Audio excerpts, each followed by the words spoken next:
ദുരൂഹ സമാധി പൊളിച്ച് നെയ്യാറ്റിൻകര ഗോപന്റെ മൃതദേഹം പുറത്തെടുത്തു. കനത്ത പോലീസ് സുരക്ഷയിലായിരുന്നു കല്ലറ തുറന്നത്. കല്ലറയിൽ ചമ്രം പടിഞ്ഞിരിക്കുന്ന നിലയിലാണ് മൃതദേഹം കണ്ടെത്തിയത്. പുലർച്ചെ 4 മണിയോടെ ഗോപന്റെ രണ്ടാമത്തെ മകൻ രാജസേനൻ സമാധിയിൽ പൂജകൾ ആരംഭിച്ചു. 1 മണിക്കൂർ നീണ്ട പൂജ കഴിഞ്ഞ് വീടിനുള്ളിലേക്ക്. പിന്നീട് ആരും വീട്ടിൽ നിന്ന് പുറത്തിറങ്ങിയില്ല. 6:30യോടെ പോലീസ് നടപടിക്രമങ്ങൾ ആരംഭിച്ചു. സമാധി പരിസരം ടാർപോളിൻ വെച്ച് മറച്ചു. ബാക്കി സജ്ജീകരണങ്ങൾ മിന്നൽ വേഗത്തിൽ. ഒരുക്കങ്ങൾ പൂർത്തിയായതോടെ ഫോറൻസിക് സംഘം എത്തി. പിന്നാലെ സബ് കളക്ടറും. നെഞ്ചുവരെ പൂജാദ്രവ്യത്തിൽ മൂടിയ മൃതദേഹം പുറത്തെടുത്ത ഇൻക്വസ്റ്റ് നടപടികൾ പൂർത്തിയാക്കി. ശേഷം പോസ്റ്റ്മോർട്ടത്തിനായി മെഡിക്കൽ കോളേജിലേക്ക്.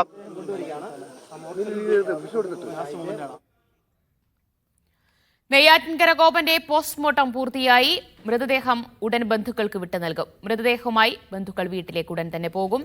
വിവരങ്ങളുമായി തിരുവനന്തപുരം മെഡിക്കൽ കോളേജിൽ നിന്ന് ഷിജോ കുര്യനാണ് ചേരുന്നത്. ഷിജോ, പോസ്റ്റ്മോർട്ടം നടപടികൾക്ക് ശേഷം മൃതദേഹം പുറത്തേക്ക് കൊണ്ടുവന്നോ? ബന്ധുക്കൾ അവിടെ കാത്തു നിൽക്കുകയാണോ?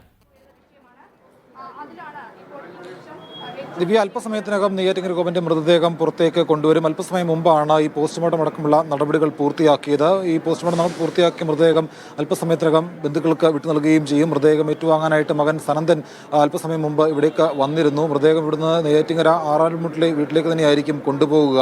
പോസ്റ്റ്മോർട്ടം സംബന്ധിച്ച് കുറച്ചുകൂടി കഴിയുമ്പോൾ ഇത് സംബന്ധിച്ചുള്ള കൂടുതൽ വിവരങ്ങൾ നമുക്ക് പങ്കുവെക്കാൻ കഴിയും. പോലീസ് ഇപ്പോൾ നൽകുന്നത് ഇത് പ്രാഥമികമായിട്ടുള്ള വിവരങ്ങൾ മാത്രമേ ഈ ഒരു ഘട്ടത്തിൽ പുറത്തു വരികയുള്ളൂ. ഇതിൻ്റെ വിശദമായിട്ടുള്ള പരിശോധനകൾക്ക്, വിവിധ തരം പരിശോധനകൾക്ക് ഓരോ ആന്തരിക അവയവങ്ങളും അടക്കം പരിശോധനയ്ക്ക് വിധേയമാക്കണം. ഇതിൻ്റെ പ്രാഥമികമായിട്ടുള്ള റിപ്പോർട്ടിലെ വിവരങ്ങൾ എന്ന് പറയുന്നത് പോലീസിൽ നിന്ന് നൽകുന്നത് നിലവിൽ ഇതൊരു സ്വാഭാവിക മരണമായിട്ട് കണക്കാക്കാം എന്നുള്ള ആ ഒരു നിഗമനത്തിലേക്ക് പോലീസ് പോകുന്നു എന്നുള്ളതാണ് നമുക്ക് മനസ്സിലാവുന്നത്. പോലീസിൽ നിന്ന് ലഭിക്കുന്ന വിവരപ്രകാരം ഇതൊരു സ്വാഭാവിക മരണമായിട്ട് ഇപ്പോൾ കണക്കാക്കാൻ കഴിയുമെന്ന തരത്തിലേക്കുള്ള വിവരങ്ങൾ പോലീസിൽ നിന്ന് ലഭിക്കുന്നുണ്ട്. പക്ഷേ ഇതിനൊന്നും ഒരു സ്ഥിരീകരണം ഈ ഒരു ഘട്ടത്തിൽ വന്നിട്ടില്ല. കാരണം പോസ്റ്റ്മോർട്ടം പൂർത്തിയായത് മാത്രമേ ഉള്ളൂ. പോസ്റ്റ്മോർട്ടം പൂർത്തിയായി ഇത് ശേഖരിച്ച സാമ്പിളുകൾ വിശദമായിട്ടുള്ള പരിശോധനയ്ക്ക് വിധേയമാക്കണം. പത്തോളജി ലാബിലേക്കും ഓട്ടോപ്സി ലാബിലേക്കും ഒക്കെ വിശദമായിട്ടുള്ള പരിശോധനകൾ നടത്തിയാൽ മാത്രമേ എന്താണ് മരണകാരണം എന്നത് സംബന്ധിച്ച് കൂടുതൽ വ്യക്തത വരികയുള്ളൂ. നേരത്തെ പറഞ്ഞതുപോലെ 3 തരത്തിലുള്ള പരിശോധനകളാണ് നടത്തിയത്.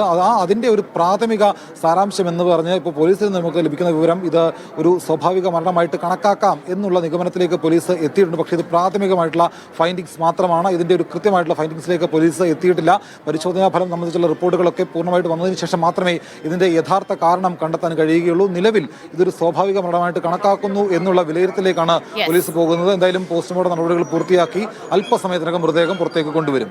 മരണകാരണം വ്യക്തമാകണമെങ്കിൽ പോസ്റ്റ്മോർട്ടം റിപ്പോർട്ട്